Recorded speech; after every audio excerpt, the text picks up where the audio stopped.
មិនឆ្នាំគិតឆ្វែលគ្រប់ខែតក្រែងដល់ប្រាំងចែកបានទំចងដៃបើសិនមិនចង់ច្បាំងសល់កយបីមុំមេម៉ាយក្តីអើយណែខ្ញុំយកទាំងអស់យើងជាប្រុសល្អទើបក្រដល់គូគេឲ្យនៅយូរពីសោតភាពស្បង់ណាមួយព្រោះយើងជាសុភាពបរោះទើបត្រូវកំឡោះអីណែចាំស្រុកចាំភូមិអើយណែក្រមុំពេញទឹកពេញដីមេបាយទើបតែលេងដីពេញព្រៃពេញភ្នំតែចង់រៃអីខំផ្លែកតែខ្ញុំ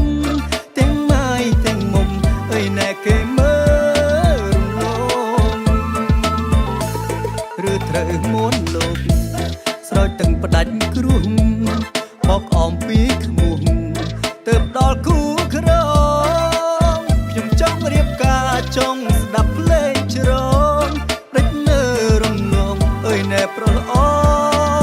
ដូចខ្ញុំ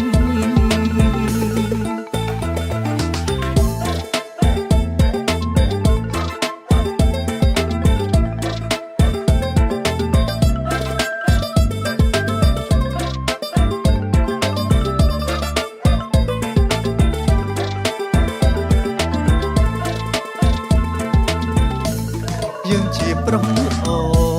ទើបក្រដល់គូគេឲ្យនៅយូរពីសោតភាពស្បង់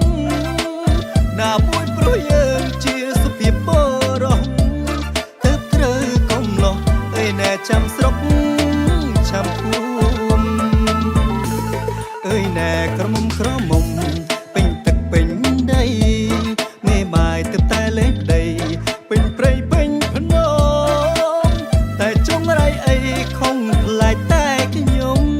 ទាំងម៉ាយទាំងមុំអើយណែគេមើលរំលង